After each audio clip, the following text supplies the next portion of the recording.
বাসিন্দা সার্টিফিকেট কিংবা income certificate পাওয়ার জন্য এবার পঞ্চায়েত দপ্তরে ছুটে যেতে হবে না। ঘরে বসে মোবাইল ক্লিক করলে মিলবে সার্টিফিকেট। রাজ্য সরকারের উদ্যোগে আজ থেকে শুরু হচ্ছে পরিষেবা।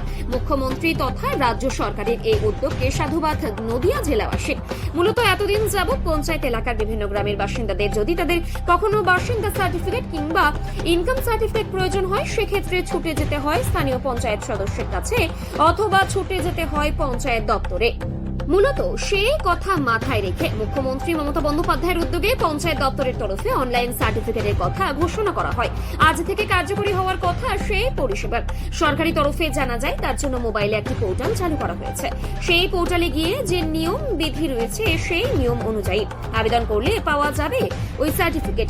পাশাপাশি সার্টিফিকেট পাওয়ার ক্ষেত্রে যাতে কোনো অসুবিধে না হয়, অর্থাৎ একজনের সার্টিফিকেট যাতে অন্যজন না পেয়ে যায়, সে কারণে পোর্টালের প্রথমেই আবেদনকারীর মোবাইল নাম্বার দিতে হবে। সেই মোবাইলে একটি ওটিপি যাবে। ওই ওটিপির মাধ্যমে আবেদনকারী তার সার্টিফিকেট হাতে পাবেন। এই পরিষেবা চালু হওয়ার কারণে স্বভাবতই সাধারণত খুশি এলাকাবাসী। তারা জানান এতে একরকম হয়রানি থেকেও মুক্তি পাবে তারা। অন্যদিকে তাদের কাজ বন্ধ রেখে পঞ্চায়েতে ছুটে যেতে হবে না। মানুষ খুবই উপকৃত হবে, কারণ সাধুবাদ জানাই মাননীয় মুখ্যমন্ত্রী মমতা বন্দ্যোপাধ্যায়কে। কারণ যেহেতু মানুষের সমস্যার সমাধান সবসময় করার চেষ্টা করেন এবং বিগত দিনেও করেছেন এবং মানুষের কথা ভেবেই কিন্তু অনলাইন পোর্টালটা চালু করেছেন। যেহেতু ইনকাম সার্টিফিকেট থেকে শুরু করে যাবতীয় যেসব আমাদের পঞ্চায়েতে সবটাই জিনিস সাধারণ যারা মানুষ আছেন সাইবার ক্যাফে গিয়ে অনলাইন করলেই আমাদের সিগনেচার, ডিজিটাল সিগনেচার থাকবে, সেই মাধ্যমে তারা পেয়ে যাবে। এখানে যে সমস্ত কাজগুলো, ইনকাম সার্টিফিকেটও আছে প্রথমত। দ্বিতীয়ত আমাদের যে ট্যাক্স কালেকশন আমরা অফলাইনে করছিলাম, সেই ট্যাক্সটাও অনলাইন হয়ে গেছে। তাছাড়া বার্থ সার্টিফিকেট থেকে শুরু করে ডেথ সার্টিফিকেট যেগুলো আছে সেগুলো সবটাই আছে। মুখ্যমন্ত্রীর প্রকল্প সাধারণ সুবিধা হবে মানুষের। না, অনলাইন পোর্টাল হওয়াতে সাধারণ মানুষ খুশি, আমি নিজেও খুশি এবং যেহেতু আমাদের মাননীয় মুখ্যমন্ত্রী, তাকেও আমি সাধুবাদ জানাই যেহেতু অনলাইন পোর্টালটা চালু করে দেওয়ার জন্য। মানে এক প্রকার বলা যেতে পারে সাধারণ মানুষের জন্য খুব উপকৃত একটা খুব উপকৃত। কারণ সাধারণ মানুষ অনেক সময় পঞ্চায়েতে আসার পরে দেখা গেল কোনো স্টাফ ভুলবশত বা কোনো কারণবশত একটু লেটে আসে। সেক্ষেত্রে আমি যখন থাকি নিজেই মানুষকে আমি সার্ভিসটা দিয়ে ফেলি এবং সেক্ষেত্রে মানুষকে যে কোনো সময় সকাল 7টা হোক 8টা থেকে যখন খুশি তখন অনলাইনের মাধ্যমে তার সমস্ত, এখন তো মোবাইল ঘরে ঘরে, সেক্ষেত্রে হ্যাঁ সে মোবাইলেও করতে পারে এবং অনলাইন সাইবার ক্যাফেও সে করতে পারে। আপনার নাম পরিচয়? বীরেন মাহাতো, প্রধান, হরিপুর গ্রাম পঞ্চায়েত।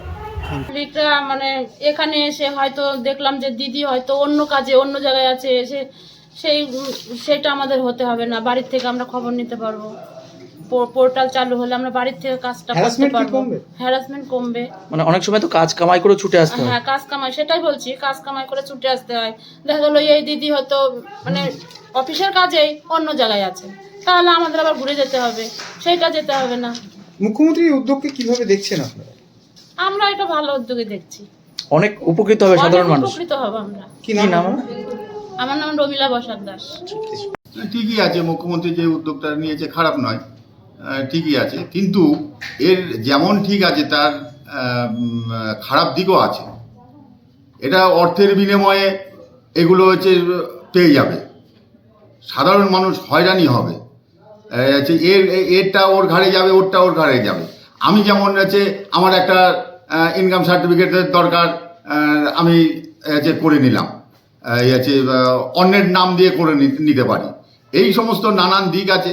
এগুলো তো একটা খারাপের দিক তো আসতেই পারে। এটা যেমন আমাদের পঞ্চায়েত বা প্রধানের কাছে গেলে পরে আমরা ইনকোয়ারি করে আমরা সেগুলো আমরা দিতে পারি।